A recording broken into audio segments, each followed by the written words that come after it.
So I'm going to say wow again, just because we have a lot of power in the room. And if we build on collaboration and use the strength that we have, this is an issue that we can solve. So tonight on the agenda, in the next hour and 10 minutes, we're going to look at that agenda, 4 parts of things that we think that we can do. We're going to have presentations, but we're also going to enlist your discussions in all these parts, because at the end of the night, we'd like to come away that everybody understands what that agenda can do and how we can move it in our community. And I think we've already kind of sensed that collaboration is going to be an important part of that. How do we bring the whole community together? But the strength that we have here is tremendous. So that's what we're going to build on.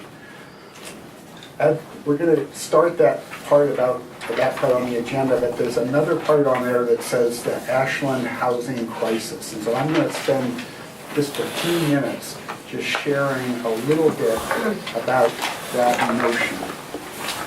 Because the level of the housing problem has moved beyond just a difficult problem to face. It is a crisis, and other cities, Portland and others, have not only moved on it, but they've identified it as a crisis. Their city councils have said, this is a crisis, and we're going to spend our time and our dollars addressing it. And so, as we talk about it, I just wanted to share a couple of things about what some people say, what is affordable housing? So the good news is that we have a definition, you all may know it, but it's basically that nationally and everywhere, the understanding is that you are housing challenged and if you're spending more than 30% of your income on housing. And that's been the standard that's been out there. I went and looked to see a little bit about the incomes in Ashland.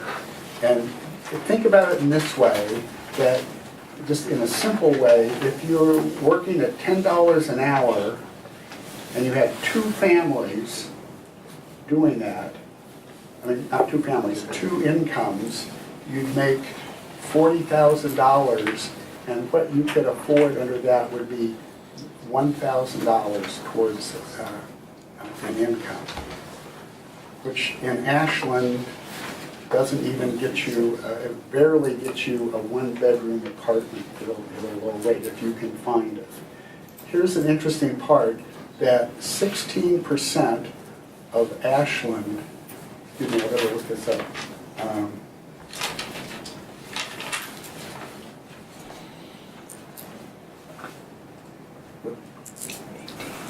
22% of Ashland make $20,000 or less. 1/4 of our community cannot afford basically $500 a month for rent. And I don't know if you've been out there looking at the rental units. For $500, you're lucky to get a room in Ashland. You're lucky to get a room. And it goes up to as much as 46%. That's almost half of our community is making $40,000 or less. So their options for housing is very small. So I just wanted to kind of have us think about the number of people in our community. If we want a diverse community, what do we have to do to address that? And we have to start out by thinking of it as a crisis. I just wanted to we've already sort of talked about individual stories, but just real quickly, this was a letter from Carola Lacey. Do people know Carola? Yes, we do. She delivered this here this afternoon because she couldn't make it tonight. She says, to the housing meeting, I've seen an excessive increase in my rent over the past 2.5 years. It has gone from $700 a month in 2014 to $1095 this month. That's approximately a 50% increase. At 94 years, I feel it's unreasonable to expect me to find a job that will permit me to continue living at home. I would need an extra $170 a month for monthly total of $10.95 for my two-bedroom unit. I see no reason why any landlord should earn 50% more income in such a short time. That is for three reasons. One, there's almost no inflation. Two, his taxes haven't gone up very much. And three, no improvement's been made in the unit. Exactly. I heard that my landlord owns a lot of rental units in Ashland. This is one reason why there is no affordable housing in Ashland. Ashland is getting a reputation for being a home of only rich people. Surely there is a way can be found to prevent a landlord from increasing rates and the frequency of rent hikes as much as he wants without a good reason, Corolla leasing.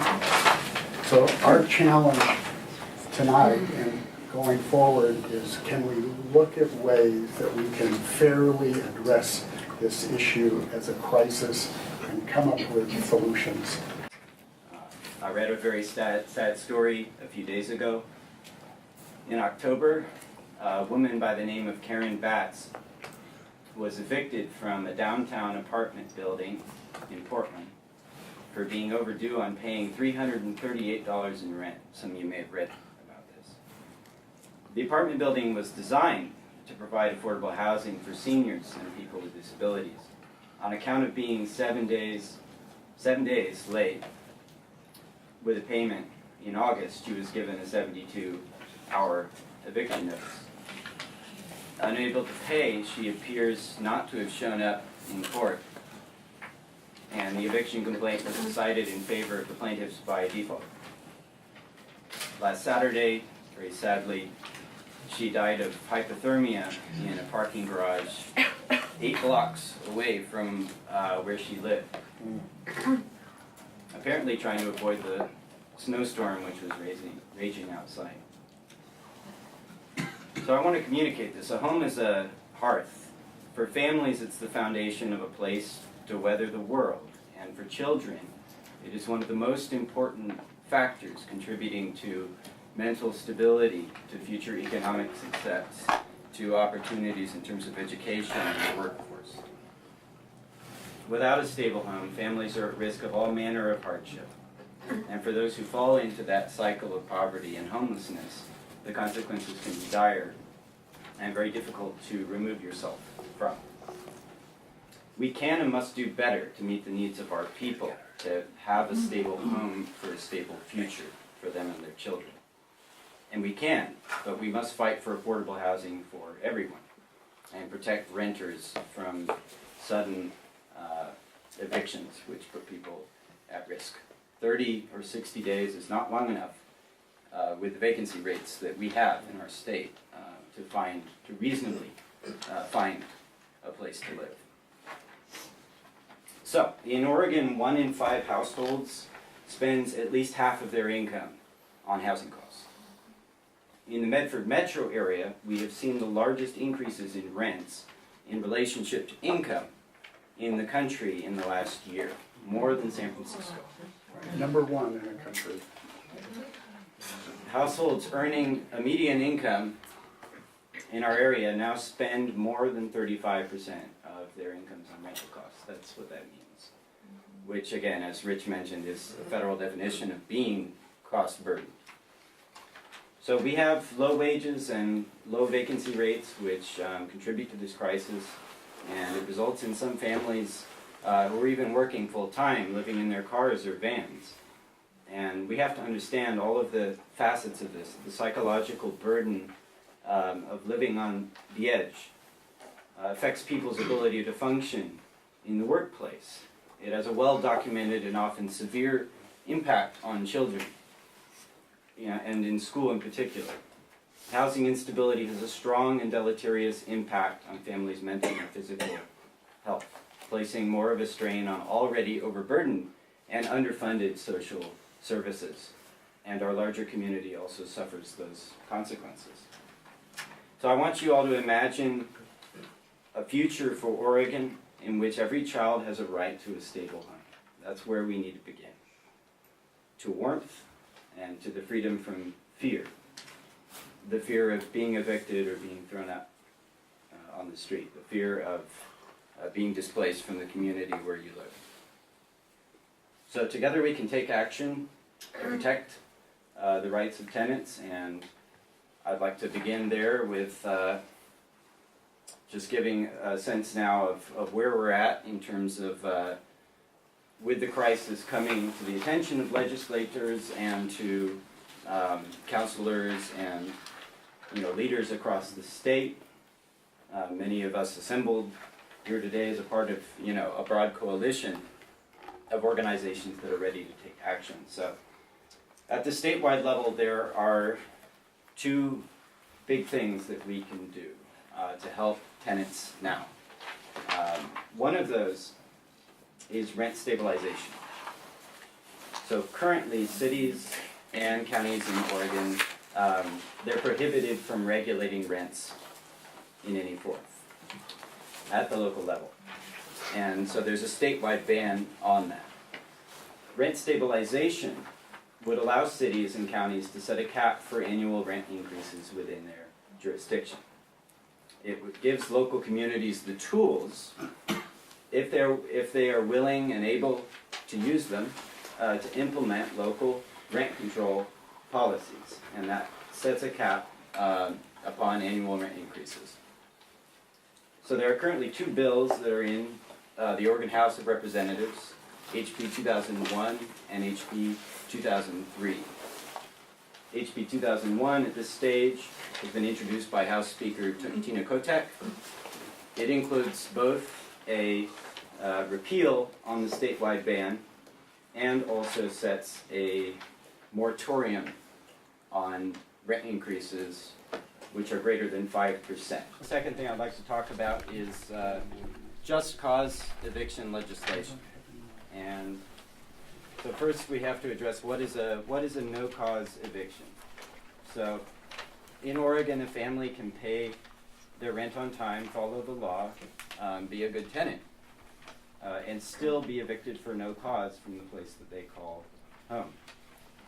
Just cause legislation would eliminate no cause. It would require that for a tenant to be evicted, there has to be a specific reason.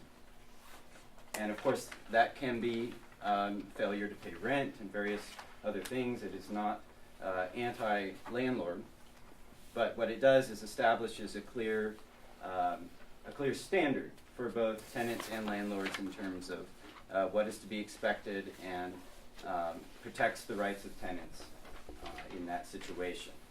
And what we see, of course, understanding how no-cause evictions can be used, they can be used to remove tenants from a place in order to raise the rent. They sadly are used also in many cases potentially to discriminate, to get around fair housing laws. And so this really adds a layer of protection to tenants. And as a part of the legislation that is being considered in just cause eviction, we are also looking at an extension to a 90-day notice for any eviction.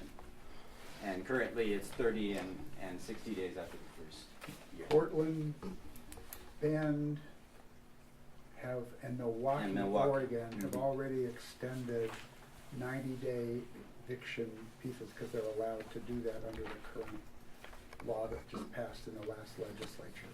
So I just want to, and y'all may jump in at any point, but I know that I have families that I've worked with at Head Start who get an eviction notice 30 days, you cannot do it. It's impossible, and you're either homeless or you're somewhere else in the valley. You're not in Ashland. 90 days might give you hope to be able to find some place. So our city council could adopt that, right?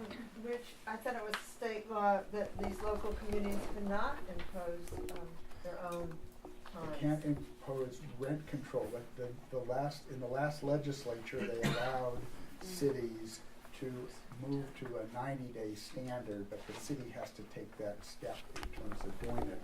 And when they're seeing the housing crisis, it's not it's a pretty just step to take to allow people to a little more time to find a spot. So there's a lot of other dimensions to the housing crisis that we're going to get to now.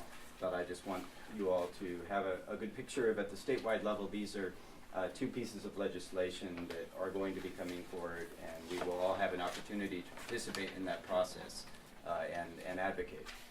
And as Rich said, at the city level, and this applies as much to Medford, Phoenix, Talent as to the city of Ashland, we also have an opportunity to pass a 90-day notice for no-cause evictions and sudden or drastic rent increases. So I'll pass around, this is some summary sheets on the statewide coalition that is organizing around tenants' rights and these bills. So some good resources for folks, and thank you for your time.